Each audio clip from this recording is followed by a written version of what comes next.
Ladies and gentlemen, welcome to the Alberta Aviation Museum, 700 Wing, Royal Canadian Air Force Association, Remembrance Day Service. Can I ask everybody to please rise for the march on of the colors and the Canadian flag. I'll ask you to please stay standing after the colors, after the cadets stop, for the singing of O Canada.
Please stay standing for the singing of O Canada.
Please remain standing while the color party posts up the colors.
Guests can be seated at this time.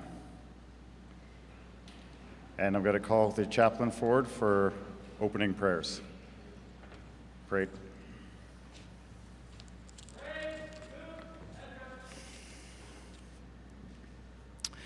On this most precious of days in the life of our nation, remembering the cost of a freedom we all enjoy, I invite you, according to your own faith, tradition, practice, conscience, or conviction, to hear my prayer of remembrance. Holy One, we thank you for Canada, a nation renowned for peace and abundance. Dignity, liberty, and human rights are the foundation of our Canadian identity. Today, we remember the men and women of our country who sacrificed their lives so that we could live in peace. We entrust to your eternal care all our brothers and sisters in arms who gave their lives for the cause of peace and justice From their great sacrifice, the duty falls to us, the torch they pass to continue their work for peace. Let their daring deeds, their acts of valor, and their selfless service continue to be a source of endless courage, spurring on our own determination to continue to build a better world.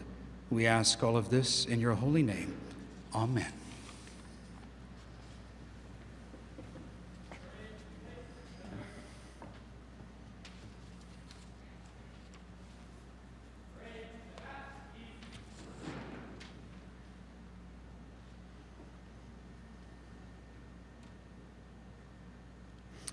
In Flanders Fields. In Flanders Fields by Lieutenant Colonel John McCrae.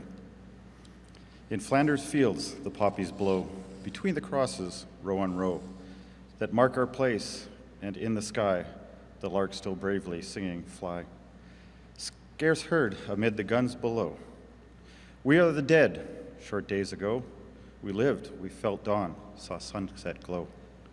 Loved and were loved, and now we lie in Flanders Fields. Take up our quarrel with the foe. To you, from falling hands we throw the torch. Be yours to hold high if you break faith with us who die. We shall not sleep, though poppies grow in Flanders Fields. Please rise for the singing of Amazing Grace. Amazing grace, how sweet the sound that saved a wretch like me. I once was lost, but now am found. Was blind, but now I see. 'Twas grace that taught my heart to fear, and grace my fears relieved.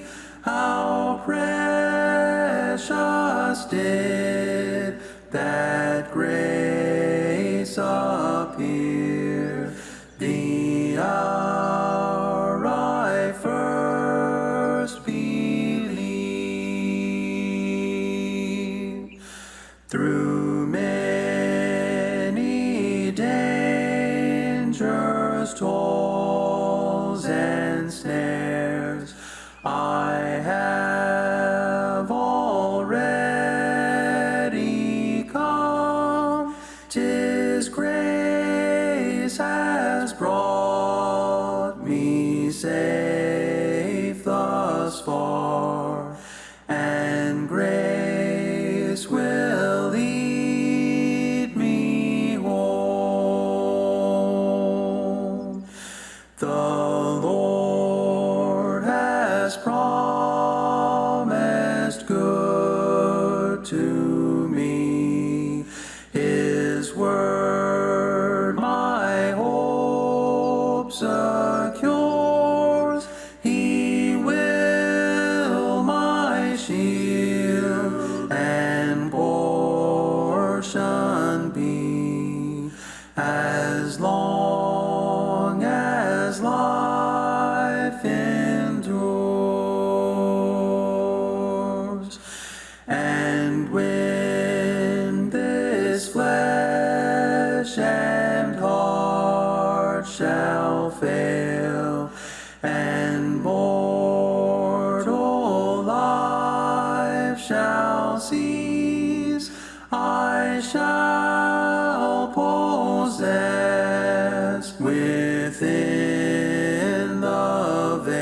shining as the sun.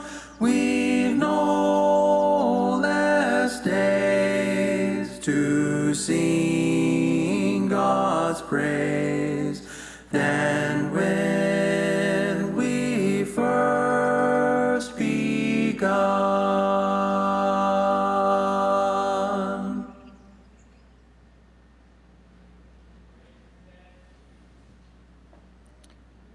Please be seated.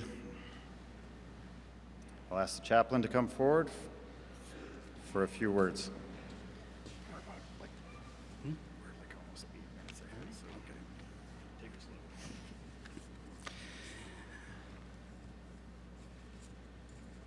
There are some in this world who would argue that this life is the only chance we get, so we better get it right. With no hard evidence to the contrary, regardless of what the chaplain might believe about life after death, the options for your life's meaning becomes an open field. Maybe life is about accumulating as much wealth and possessions as possible. Maybe life means living to secure a future for your children. Maybe life means living to serve others and make a better world. Or maybe you don't care because you don't worry about what happens next at all. And maybe it's just a little bit of all these things in the mix, depending on what day of the week it is, or whether you've had your morning coffee or yet. But on a day like today, this day of days, we would do well to revisit all these things. Whether we believe this life is all we have or not, a good question to ask today is, what is my life for? I'm always mindful of a scene from Steven Spielberg's movie Saving Private Ryan. At the end of a particularly costly day, the captain who leads this mission to save Private Ryan talks to his sergeant. Having lost 2 good men, the captain says, "I hope this Ryan goes home and does something important, like finds a cure for a disease or invents the longer-lasting light bulb." The sergeant nods his head in agreement. This Ryan better be worth it. Is saving one life worth the cost of so many others? And on Remembrance Day, it's the one day of the year when we say aloud together as a nation, yes, yes, it is. We can speak about all the freedoms we enjoy because of the sacrifices of our fallen, but do we think about the sort of country and society that is ours to create with that freedom? We know what the fallen were prepared to die for, but what are we prepared to live for in the freedom won at such a cost? There is a Jewish teaching that says that if you can save one life, you can save a world. The idea being that you have no idea what one human life can possibly mean for the future. Did our fallen die so that we could accumulate wealth and possessions? Did aviators and aircrew, soldiers and sailors die so we could develop a world of haves and have-nots? Just what sort of a world have we created in that freedom that we so enjoy? Let me return to Saving Private Ryan. But I'm not returning to the end of the movie, but rather to its beginning. The movie opens with an old man walking with his family in a cemetery in France. It's a military cemetery. And the old man comes to a certain grave, and abruptly he stands up straight, salutes a fallen comrade. And then, with great emotion, he falls to his knees. And his family, they come running, wondering if he's okay. And he wipes away some tears, and he looks at his wife and asks, "Have I been a good man?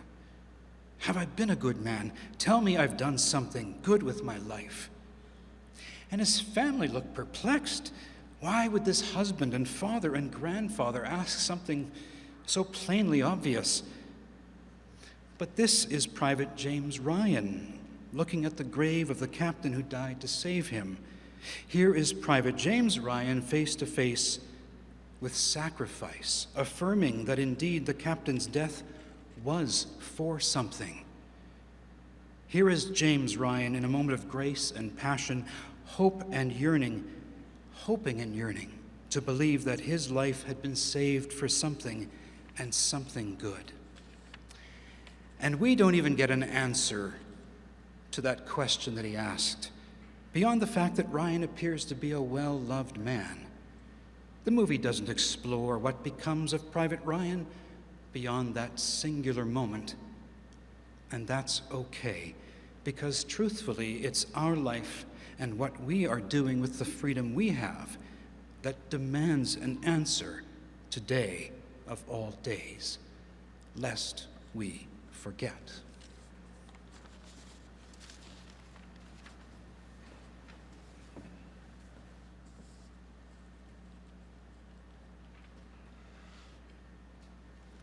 Thank you, Padre.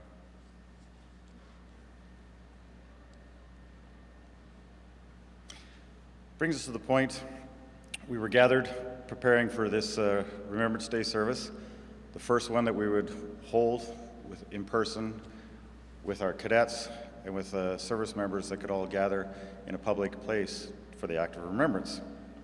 The team, we went through the previous service, orders of service, and said, who could we get for the testimonial? We need somebody who had served overseas, would be preferable, or served a long period of time in the Canadian Forces. The whole board turned and looked at me. And I was the MC of this ceremony or service, and I kind of introspectively thought that why are they all looking at me? Oh yes, I guess we have someone to give the testimonial.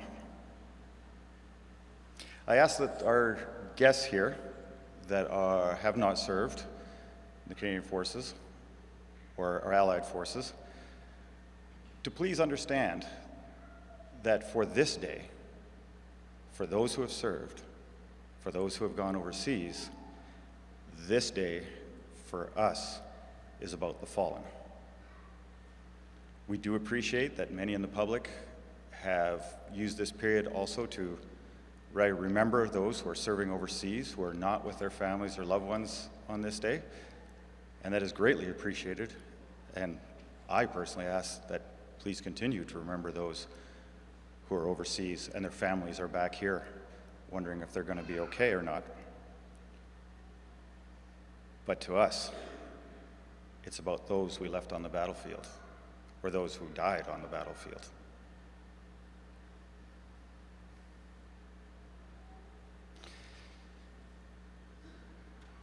At the 11th hour of the 11th day of the 11th month in 1918, the guns fell silent.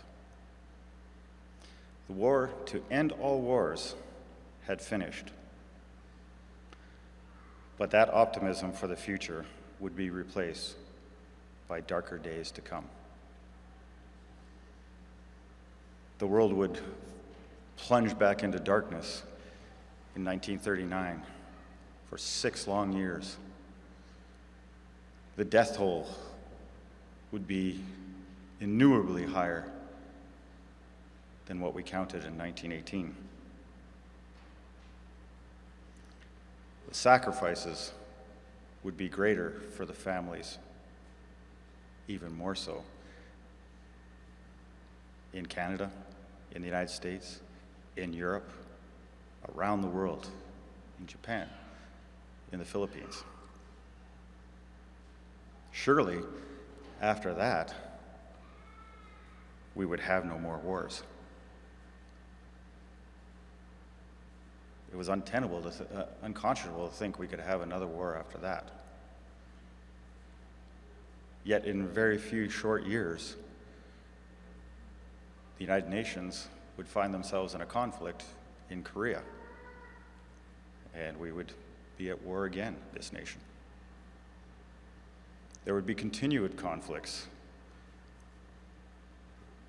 in Vietnam, in Africa, wars of independence that happened, civil wars, United Nations soldiers trying to keep sides apart that are trying to come to a peace agreement, but failing without external help. It seems to be a condition of the human species that we have to fight at some times. but we keep praying and hoping for peace.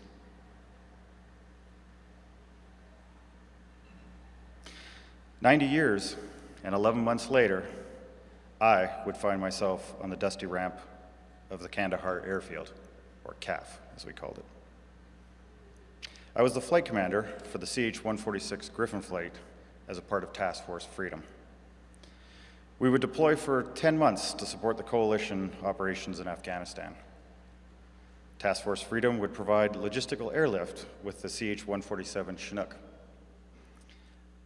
The goal, based on the Manning Commission, was to keep Canadian service members off the dangerous roads in Kandahar when it was not necessary for them to be there. Why risk life and limb to an IED to get a service person back for their R&R, where they're supposed to be going off to meet their family? Or get food and water to a far-flung combat outpost? We could just chopper it in and not risk the lives of those supporting. A Chinook could do this in a more permissive air environment. So off we went. My task, given to me, was to ensure that the Chinooks got to its destination unmolested. If Taliban engaged the Chinook, we were to turn and engage the enemy, allowing the Chinook to break contact and safely deliver its people and supplies. But we didn't roll into that fight ill-prepared. We worked in pairs, protecting each other. We had 2 door guns each in our section that could lay down over 50 rounds a second. And we had excellent camera system that could spot the threats beyond their weapons range. From time to time, we were tasked to provide overhead security to troops on the ground as they carried out patrols, searches, engagements with locals, and always that threat of IEDs, which we could use our camera to maybe help and find those, which I did on occasion, and so did my team. But often it meant rolling into a firefight, using our firepower to engage the enemy in concert with the troops on the ground. Very dynamic, very risky. But we were successful. It sounds all cool, but remember this. This was a real war, and this was a 2-way range. During my tour, 3 of our helicopters were damaged by ground fire. In the nearly 4 years of supporting operations in Afghanistan by Canadian Aviation, we lost 3 lives and 3 helicopters destroyed.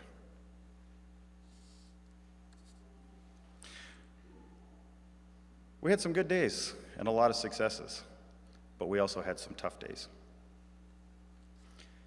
Many a mission for my team saw us overhead a site where an IED had killed Canadian soldiers, and more.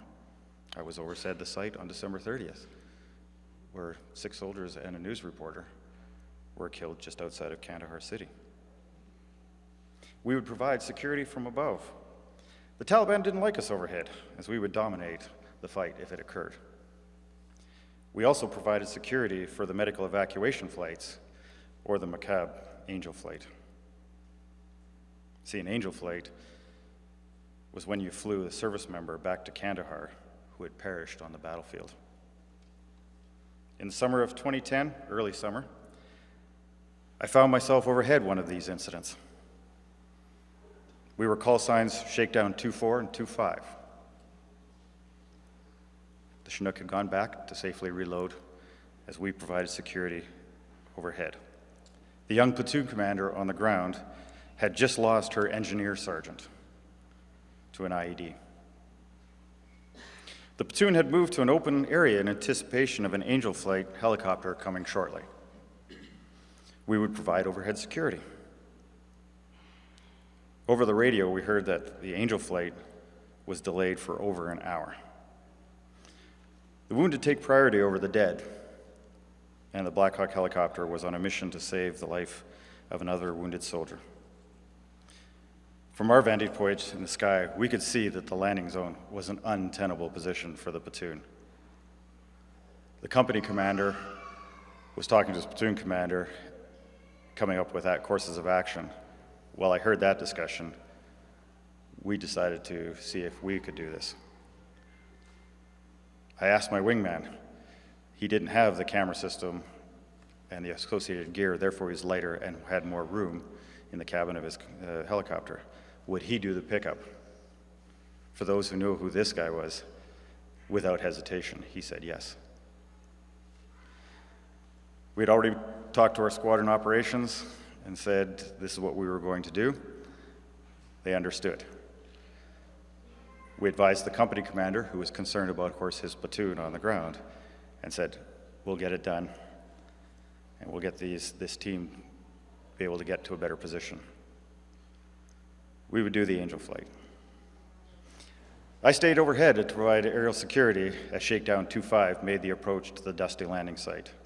This is a risky maneuver in of itself, as a helicopter landing on those grounds around Afghanistan would be enveloped by a cloud of dust.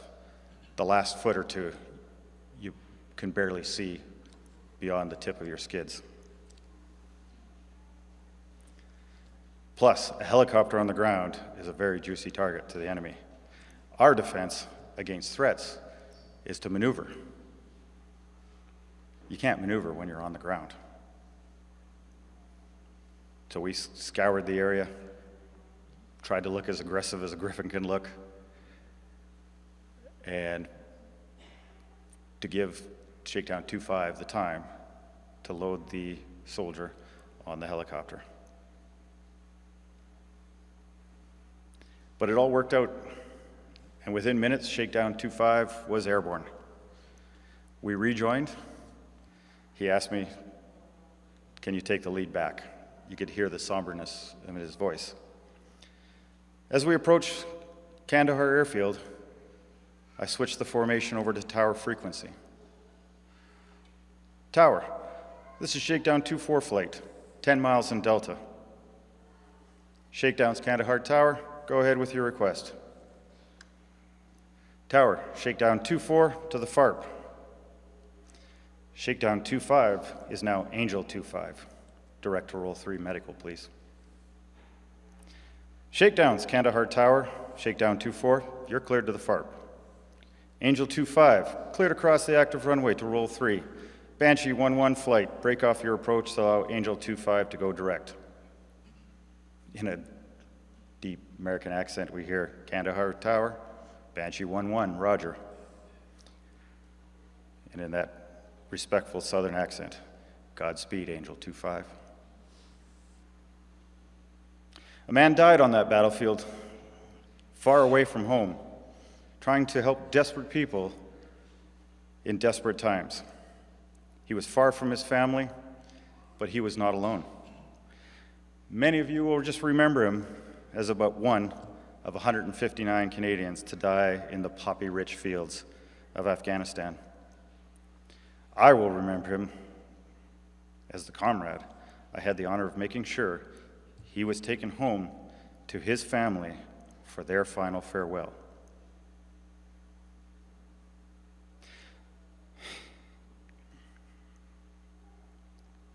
Godspeed, Sergeant McNeil. We will remember you. 15 seconds. Please rise and remain standing for the last post, silence, lament, act of remembrance, and reveille. 5 seconds.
shall not grow old, as we that are left grow old. Age shall not weary them, nor the years condemn. At the going down of the sun, and in the morning, we will remember them.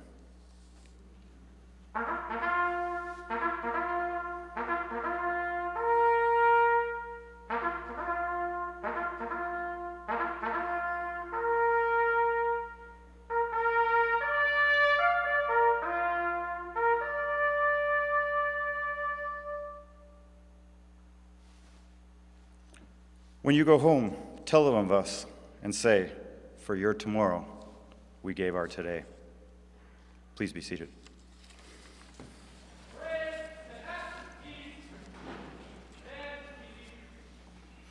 Ask those that are going to be laying wreaths to follow name check over to the side, and we'll call you forward.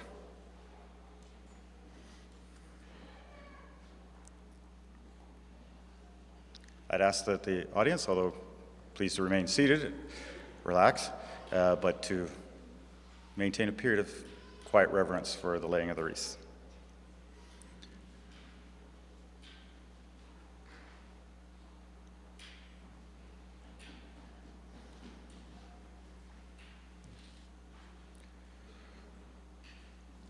First wreath will be from the Canadian Armed Forces, Royal Canadian Air Force.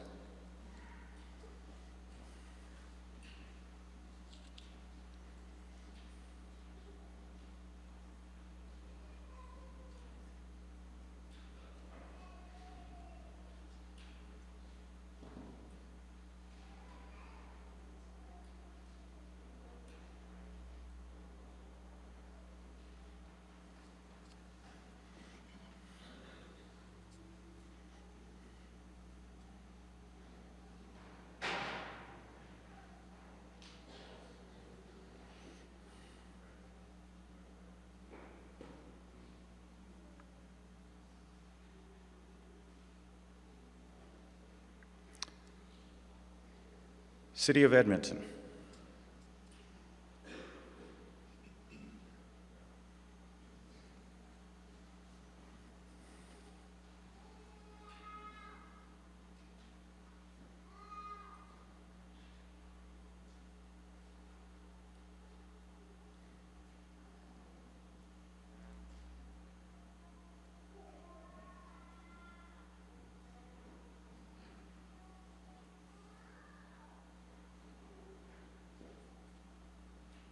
.700 Wing, RCF Association.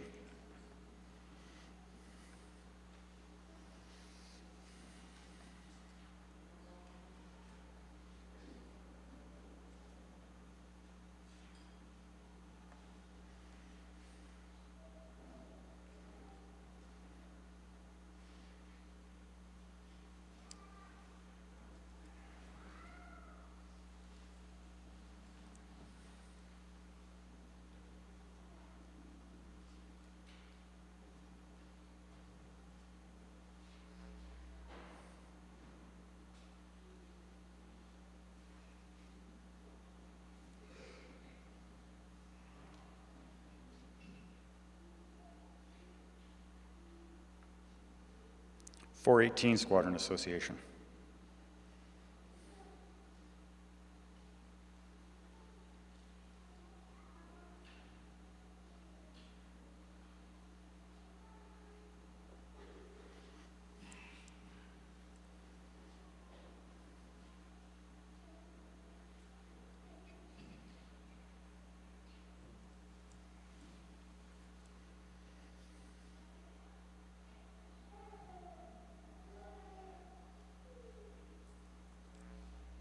Edmonton salutes.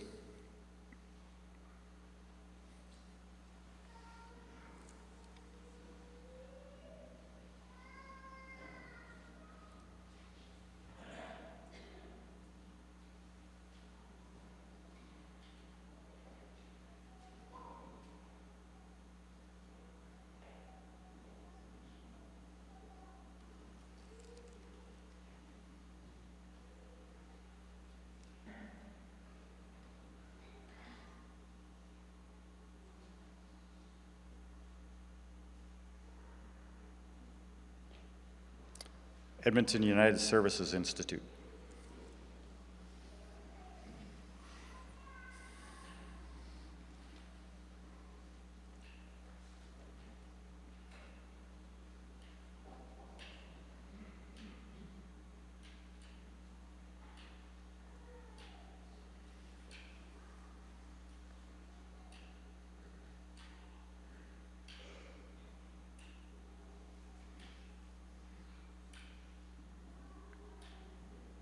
Air Gunners Association.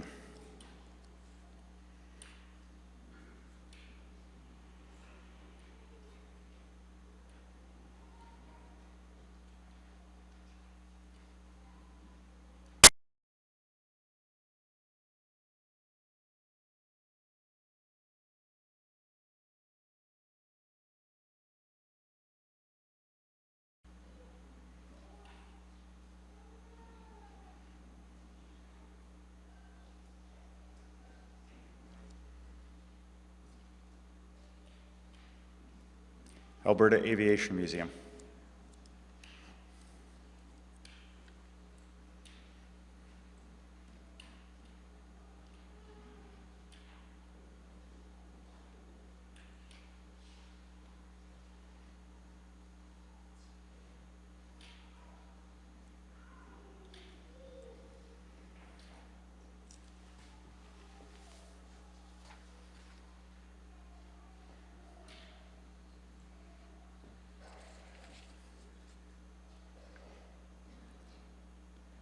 Anzac Day Edmonton Committee.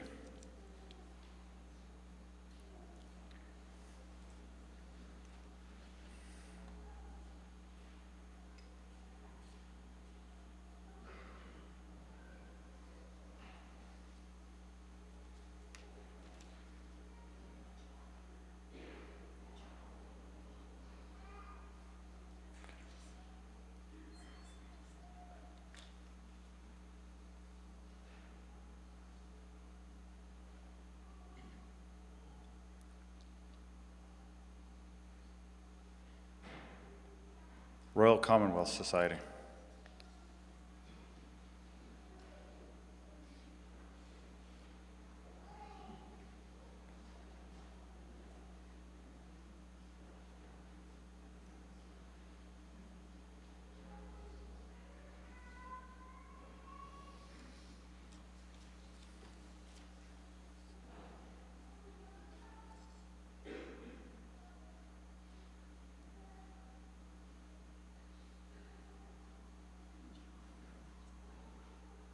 Who's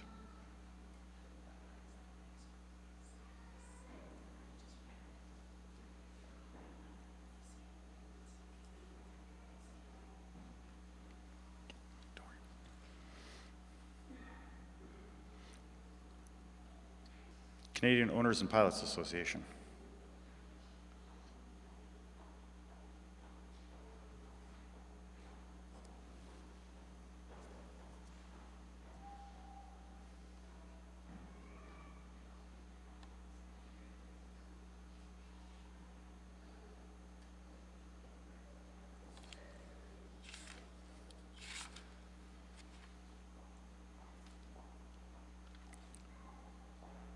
Family of Seaman Bert George.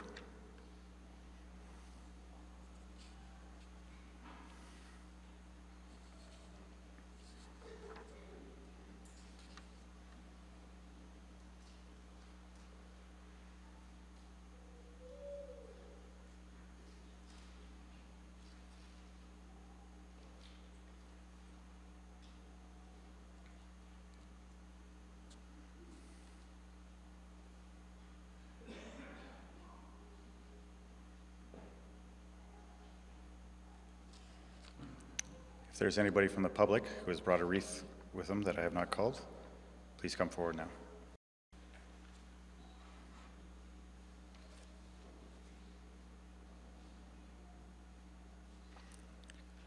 All rise for the benediction.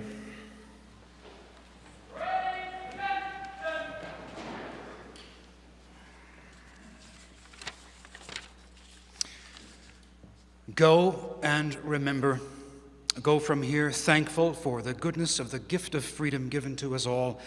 Go from here to serve one another in memory and thankfulness for those who sacrifice so much for us. Please remain standing for God Save the King.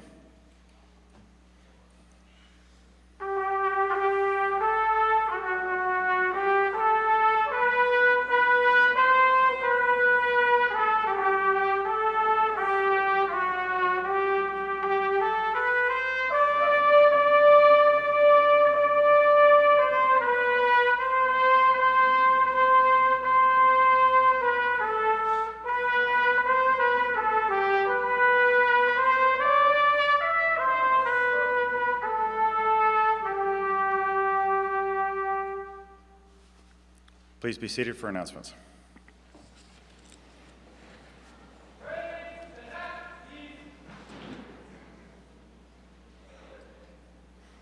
First, we'd like to thank the Alberta Aviation Museum for opening up this facility once again, giving us this, that we could gather here today, indoors, a little warmer. The Alberta Aviation Museum will be open to the public by donation only, so we encourage you after this and after the march off of the cadets that you please go over there and have a visit. Lots of good Air Force things there. I want to thank the volunteers from 700 Wing that helped me do all this. The audiovisual systems, the people organizing, meeting you at the door, greeting. It's been fantastic. I'd like a big round of applause for all the cadets. This is their first parade publicly in 3 years, and I think they've done a fine job.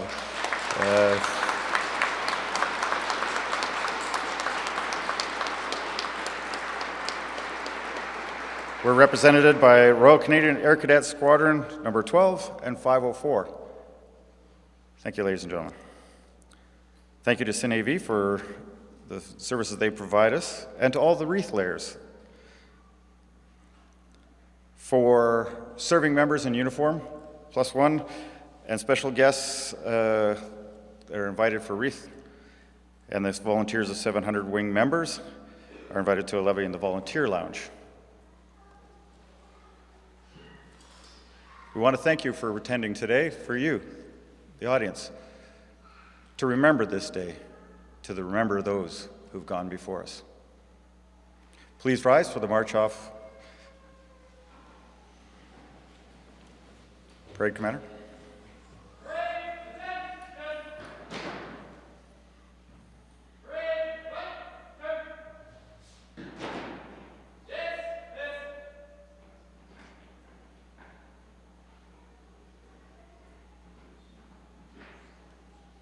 Thank you.